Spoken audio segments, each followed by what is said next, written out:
cette deuxième et dernière partie est consacrée à l'avènement d'Al-Andalus.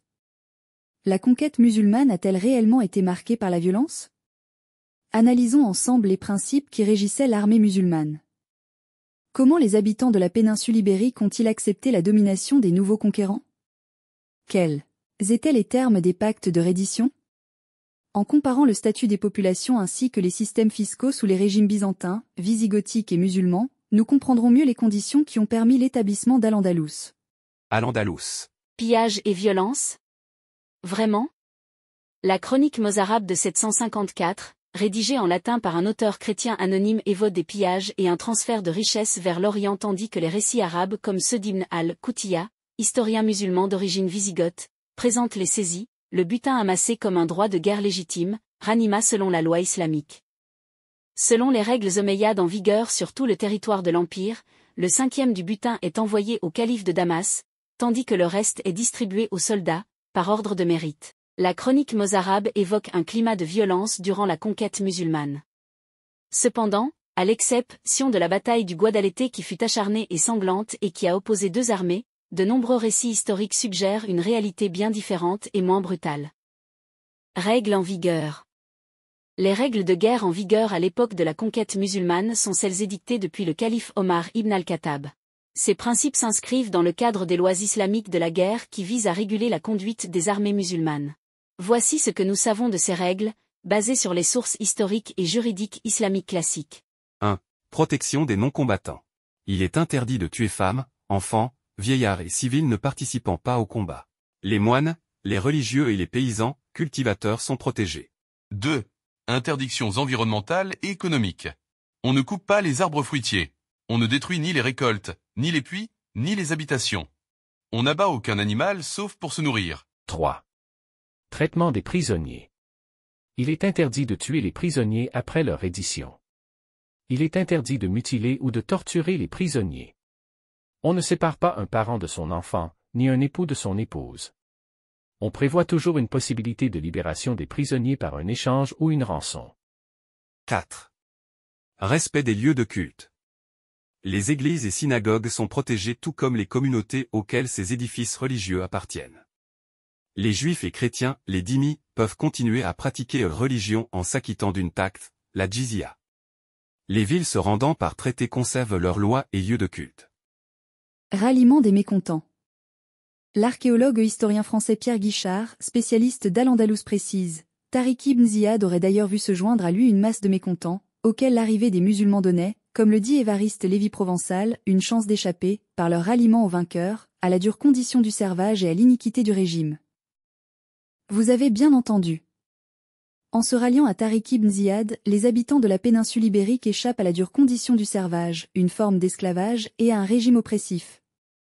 Il est aujourd'hui admis, nous explique un autre historien français Philippe Sénac, que les conquérants minoritaires n'ont pas obtenu la soumission des populations par la force des armes, mais principalement au moyen de pactes de capitulation qui ont permis aux autorités locales de conserver leurs biens et leur pouvoir. Pacte de capitulation. Les traités négociés avec les vaincus assurent aux autorités locales le maintien de leur pouvoir et la liberté religieuse moyennant une reddition et le versement d'un tribut annuel. Les conditions favorables que Tariq ibn Ziyad a proposées aux dirigeants des villes nouvellement conquises ont facilité l'avancée territoriale rapide des troupes musulmanes. Citation des Ibn Abd al-Hakam. Les habitants chrétiens de Cordoue avaient écrit à Tariq ibn Ziyad, lui demandant une garantie de sécurité, aman, et l'informant que Roderick avait quitté leur ville. Tariq marcha alors vers eux et conquit Cordoue. ابن عبد الحكم. كتاب فتوح مصر والمغرب. وكان أهل قرطبة من النصارى قد كاتبوا طارق بن زياد يستأمنونه ويخبرونه بخروج رذريق من مدينتهم، فسار إليهم طارق وفتح قرطبة. À propos de la capitulation de Cordoue en 711, l'historien al-Makaricite Ibn Yan, historien andalou mort au XIe siècle, dont l'œuvre originale est perdue. Citation. Tariq ibn Ziyad leur accorda la protection de leurs biens et églises contre paiement de la jizya. أحمد بن محمد المقري التلمساني. نفح الطيب من غصن الأندلس الرطيب. أعطاهم الأمان على أموالهم وكنائسهم بشرط الجزية. Tariq. Un prénom évocateur. On pourrait considérer Tariq ibn Ziyad comme un conquérant victorieux dans un contexte militaire. Mais celui qui porte un prénom arabe, riche en signification et symbolisme, porteur d'histoire et de spiritualité, se contenterait-il d'endosser un seul rôle? Tariq signifie celui qui frappe à la porte de nuit, le visiteur nocturne, mais aussi l'étoile brillante qui perce les ténèbres. Entre stratégie militaire et transformation sociale, comment s'est organisée la domination musulmane sur ces territoires, rebaptisés Al-Andalus? Pour comprendre la mutation qu'a subi le nouveau territoire, l'évolution de statut de la population de la péninsule ibérique à l'arrivée de Tariq ibn Ziyad, il est important de jeter un œil sur l'Hispanie wisigothe. Le statut des Hispano-Romains sous les Visigoths. Le Liber Judiciorum ou Livre des Jugements est un code de loi promulgué en 654 par le roi wisigoth Recesvinte. Il s'agit d'une compilation juridique majeure du royaume wisigothique d'Espagne. De sources wisigothiques comme le Liber Judiciorum ou les écrits d'Isidore de Séville, archevêque du 7e siècle, on apprend que les Hispano-Romains occupent une position juridique et sociale inférieure, marquée par un régime fiscal et social oppressif. Voici une synthèse précise de leur statut. Alors que l'aristocratie wisigothe jouit de privilèges, les Hispano-Romains sont piégés soit dans l'esclavage soit dans la servitude, selon la confession. Explication. Les Juifs sont, à l'époque, esclaves, mancipia. Ils sont considérés comme des biens meubles, qui peuvent être achetés et vendus. Les chrétiens, eux, sont des serfs, servi, colonies, c'est-à-dire des esclaves attachés à la terre, adscriptici glebae. Ils ne peuvent être vendus séparément de celle-ci. Il est interdit aux serfs de quitter la terre sans autorisation. La condition des esclaves et des serfs est héréditaire. Les mariages mixtes entre Goths et Hispano-Romains sont longtemps interdits et l'affranchissement des Hispano-Romains est quasiment impossible. Si les esclaves sont forcés à toutes sortes de travaux, les serfs, eux, cultivent les terres attribuées aux Goths, c'est le système de l'hospitalitas. Pour l'entretien des routes ou des domaines wisigoths, il y a des corvées obligatoires imposées aux Hispano-Romains chrétiens, corvées nommées selon la loi Wisigoth-Angariae. S'agissant des taxes, 2/3 des terres ou de leurs revenus sont directement attribués aux Goths. Ce sont les impôts ordinaires auxquels s'ajoutent des taxes extraordinaires en cas de guerre. Les serfs subissent ainsi une double exploitation fiscale. Ils s'acquittent d'une redevance auprès des propriétaires terriens wisigoths mais également d'obligations fiscales auprès de l'État, le royaume wisigoth. Ni le serf ni l'esclave ne peuvent témoigner face à un wisigoth libre. D'ailleurs exaspérée, la paysannerie hispano-romaine s'est soulevée en Andalousie au VIe siècle. Un paysan hispano-romain chrétien doit cultiver la terre d'un Goth et payer des taxes, mais il peut garder une famille et un toit. Un hispano-romain de confession juive est réduit en esclavage, il peut être vendu loin de sa famille, forcé à des travaux dangereux, ou exécuté pour apostasie. En résumé, si tous les hispano-romains sont opprimés, les juifs subissent un régime d'exception combinant esclavage et persécution religieuse. L'historien français André Clos précise dans son ouvrage L'Espagne musulmane. Les Wisigoths persécutent les Juifs, auxquels il est interdit d'avoir des synagogues, de posséder des terres, des maisons, de pratiquer leur religion. 600 000 d'entre eux, ce qui paraît beaucoup, sont contraints de se faire baptiser, sous peine de torture. Ils seront sans souvenir au moment de la conquête arabe. Le même auteur ajoute. La circoncision est interdite, de même que l'absorption de nourriture rituelle. Il est interdit aux chrétiens de fréquenter les Juifs, jusqu'à ce que le concile de Tolède décide en 693 de réduire tous les Juifs du royaume wisigoth en esclavage et d'enlever tous les enfants juifs à leurs parents pour les élever dans la religion chrétienne. Une énorme vague d'antisémitisme déferle sur la péninsule. Les synagogues sont détruites. On comprend, conclut André Clos, que les Juifs aient facilité la conquête arabo-berbère et accueilli les envahisseurs comme des libérateurs. Combien d'écoliers espagnols apprennent, dans leurs cours d'histoire, les détails de la servitude de leurs ancêtres sous le régime wisigoth? Combien de descendants de Goths ont pris connaissance du servage ou de l'esclavage imposé aux peuples qu'ils ont dominés? Statut des non-musulmans sous domination musulmane. Les dhimmis, ces non-musulmans protégés. Sous la domination arabo-berbère en Al-Andalus, les non-musulmans s'acquittent d'un impôt appelé jizya, la capitation, prélevée, en échange de la protection et de l'exemption du service militaire. Le montant de la jizya, fixe et annuel, dépend de la capacité financière du redevable. La jizya, l'impôt pour les non-musulmans. L'impôt varie avec le degré de richesse. L'imposition au-delà des capacités du contribuable est interdite. La jizya ne concerne que les hommes adultes, libres, en bonne santé et ayant un minimum de moyens. Les religieux, moines, prêtres, rabbins, les femmes, les enfants, les malades, les pauvres, les personnes âgées sont exemptés. En cas de conflit, les non-musulmans ne combattent pas et peuvent continuer à vaquer à leurs occupations. La jizya est donc un impôt perçu à charge de certains non-musulmans en échange de la responsabilité de protection que la communauté musulmane assume contre toute forme d'agression. Elle exempte les non-musulmans du service militaire et contribue à soutenir des causes sociales.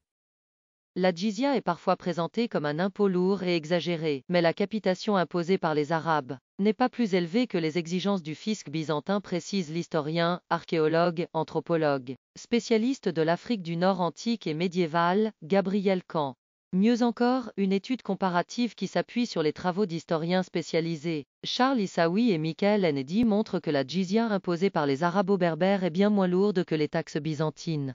Fiscalité comparée. Dans le tableau qui s'affiche à l'écran, dans la colonne du fisc byzantin, à gauche, la mention terre plus capitation fait référence à deux types d'impôts distincts mais souvent combinés dans l'Empire byzantin. L'impôt foncier et l'impôt par tête, par personne. Les exemptions y sont rares et les taux varient de 4 à 12 dinars par an. S'ajoutent à la double taxation byzantine les corvées obligatoires et les sanctions inhumaines. Dans la colonne de droite, apparaissent les caractéristiques de la jizya musulmane. Le contraste entre les deux systèmes est évident. L'écart est encore plus grand entre le système wisigoth et le système musulman. Dans l'Hispanie wisigoth, le 5e des récoltes est confisqué et le service militaire est obligatoire. La jizya introduite par Tariq ibn Ziyad, laquelle ne s'élève qu'à un seul dinar pour les paysans, est perçue comme un véritable soulagement. Citation d'Ibn al-Qutiyya. Les habitants d'Al-Andalus payaient sous leur propre gouvernement wisigoth le 5e de leur récolte. Lorsque les musulmans la conquirent, ils leur imposèrent un seul dinar par an. Ils en furent ainsi soulagés. بن القوطية. تاريخ افتتاح الأندلس. وكان أهل الأندلس يدفعون في دولتهم الخمس من غلاتهم، فلما فتحها المسلمون جعلوا عليهم دينارا واحدا في السنة، فاسترحوا من ذلك. D'après le témoignage d'Ibn Qutiyya, descendant du roi wisigoth Witiza, la jizya est un impôt nettement plus léger que celui imposé par les Wisigoths. Et selon les calculs de l'historien, archéologue et médiéviste français Pierre Guichard, le rapport est de 5 à 1. Autrement dit, la fiscalité sous les Wisigoths est 5 fois plus lourde que sous les musulmans. Alors que le non-musulman s'acquitte sur le territoire d'Al-Andalus de la jizya, dont le montant est inférieur à 2% du revenu, le musulman, lui, s'acquitte d'un impôt nommé zakat et dont le montant annuel obligatoire est calculé à hauteur de 2,5% du revenu. Il s'agit de l'un des 5 piliers de l'islam. Le non-musulman, le dhimmi, le protégé paie donc un impôt inférieur à celui du musulman, pour qui payer la zakat est un acte de foi. Le pacte de Théodémire.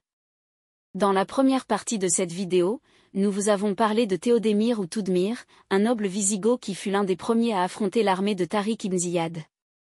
Son nom figure sur l'un des rares traités parvenus aujourd'hui jusqu'à nous. Théodémire, prince et général wisigoth, rescapé des combats, s'était retiré au-delà de la Sierra Morena avec une partie de l'armée des Goths. Théodémire s'y était fait élire roi. Acculé par l'armée musulmane, Théodémire conclut en 713, un traité avantageux pour lui en vertu duquel, il est, moyennant un léger tribut, reconnu souverain de la région qu'il occupe. Il continue à exercer son pouvoir et conserve sa religion pour lui-même et ses sujets. Voici le texte. Au nom de Dieu, le clément, le miséricordieux. Écrit de la part de Abdel-Aziz ibn Moussa ibn Nusayya. À Toudmir ibn Abdouch. Que la paix soit avec toi. Nous t'accordons le pacte de Dieu et sa protection, stipulant que nous ne modifierons pas ta gouvernance, ni ne te dépouillerons de ton autorité. Nous ne réduirons en esclavage ni toi, ni aucun de tes compagnons protégés. Nous ne brûlerons, ni ne détruirons tes églises. Nous ne t'empêcherons pas de pratiquer ta religion. Nous ne forcerons personne parmi vous à embrasser l'islam. En échange, tu t'engages à payer un tribut annuel. Un dinar par homme libre, des quantités déterminées de blé, d'orge, de vinaigre, de miel et d'huile.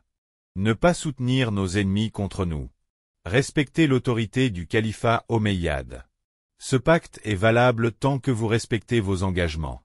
بسم الله الرحمن الرحيم من عبد العزيز بن موسى بن نصير إلى تدمير بن عبدوش السلام عليك أما بعد فإنا نعطيك عهد الله وذمته على ما يلي أولا لا نغير لك ولاية ولا ننزع من يدك سلطانك ثانيا لا نسبي لك ولا لأحد من أصحابك ذميا ثالثا لا نحرق لك كنيسة ولا نهدمها رابعا لا نمنعك من إقامة شرائع دينك خامسا لا نكره أحدا منكم على الإسلام، وعليك أن تفي بالآتي: تؤدي جزية كل عام بمقدار دينار واحد عن كل حر، ومقادير محددة من الحنطة والشعير والخل والعسل والزيت، لا تعين علينا عدوا، تقر بالسلطان بني أمية، وهذا العهد سار ما دمتم ملتزمين بهذه الشروط.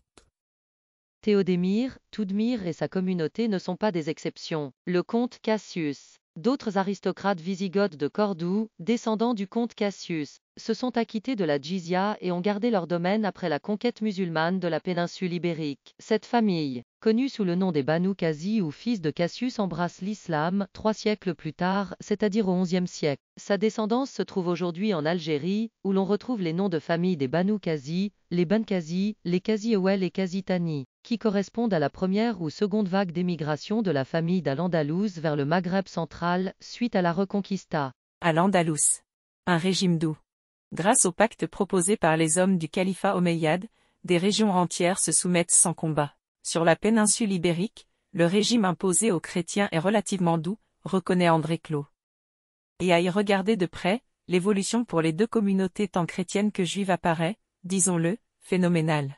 Affranchies du servage, affranchies de l'esclavage, ces communautés accèdent, sous la domination arabo-berbère, au 8e siècle, à tous les métiers. C'est la fin d'un système féodal et le début d'une nouvelle société, où les conditions de vie sont nettement meilleures. Au temps des Visigoths, le clergé et la noblesse jouissent d'importants privilèges dus en partie au fait que les terres leur appartiennent. Les arabo-berbères morcellent les grandes terres, elles sont alors attribuées à la population, ce qui favorise la petite propriété. Conséquence, les cultures s'améliorent. L'irrigation se développe. On assiste donc à une évolution spectaculaire où toutes les communautés musulmanes, chrétiennes et juives accèdent à la propriété. Voilà ce qu'on peut dire sur les populations des territoires nouvellement conquis. Conclusion. On ne sait pas grand-chose de la fin de vie de Tariq ibn Ziyad, si ce n'est les reproches dont il a été accablé et la jalousie dont il a fait l'objet de la part de ses supérieurs, gouverneurs et califes.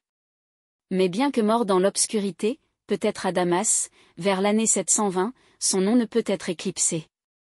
Historien ou chroniqueur de langue arabe souligne ses qualités, sa foi, sa loyauté, son côté stratège, sa détermination à toute épreuve, une bravoure et une audace au combat, son efficacité et sa rapidité. Les traits dépeints dans la littérature arabe sont bien ceux d'un combattant devenu héros. Les qualités de Tariq ibn Ziyad sont reconnues au-delà des frontières, puisque, par exemple, Denis Dominique Cardone, secrétaire-interprète du roi de France, décrit Tariq ibn Ziyad au XVIIIe siècle comme un officier, d'un rare mérite. Mais au-delà de ses compétences de stratège et de militaire, c'est la révolution sociale et économique enclenchée sur le territoire d'Al-Andalus qu'il y a lieu, peut-être, de garder en mémoire. En effet, Tariq ibn Ziyad a bien marqué l'histoire de son empreinte. Rappelons que Tariq ibn Ziyad, tout comme l'immense majorité de ceux qui l'ont accompagné, est originaire du Maghreb central, c'est-à-dire d'Algérie. Tariq a donné son nom au détroit entre les deux rives de la Méditerranée, contribué aux fondations de la ville d'Algésiras et lancé les fondements d'Al-Andalus sur l'ensemble de la péninsule ibérique. Celui dont le prénom arabe est riche en signification et symbolisme, a enclenché sur le sol de la péninsule ibérique, telle l'étoile brillante qui perce les ténèbres, bien plus qu'une évolution, une révolution. En appliquant sur le territoire à Andalus les règles de droit édictées depuis le calife Omar ibn al-Khattab, Tariq ibn Ziyad a offert à toutes les communautés religieuses, hispano-romaines et arabo-berbères, un statut des plus enviables. Au sein des communautés autrefois opprimées et persécutées par le régime wisigoth, catholiques et juifs passent du statut de serfs ou d'esclaves à celui de protégés ou d'immis. De simples conquérants, Tariq ibn Ziyad s'élève au rang de libérateur. Les impôts sont divisés par 5, tous les habitants de la péninsule ibérique, sans exception, peuvent devenir propriétaires terriens et vivre des fruits de leur travail. Par l'engagement militaire décisif, par les mesures juridiques et fiscales prises sur le territoire nouvellement conquis, Tariq ibn Ziyad contribue de manière irréfutable à jeter les bases d'une nouvelle société, où Arabes, Berbères, Africains et Européens vivent ensemble près de 8 siècles. Sous la bannière de l'islam, la société d'Al-Andalus promeut les droits humains, le progrès et la tolérance religieuse, comme jamais vu auparavant sur le sol européen. Nous arrivons à la fin de cette série consacrée à Tariq ibn Ziyad. J'espère vraiment que ces vidéos vous ont plu. Si c'est le cas, eh bien, likez chacune d'entre elles, partagez au maximum et surtout, abonnez-vous. À bientôt. Thank you.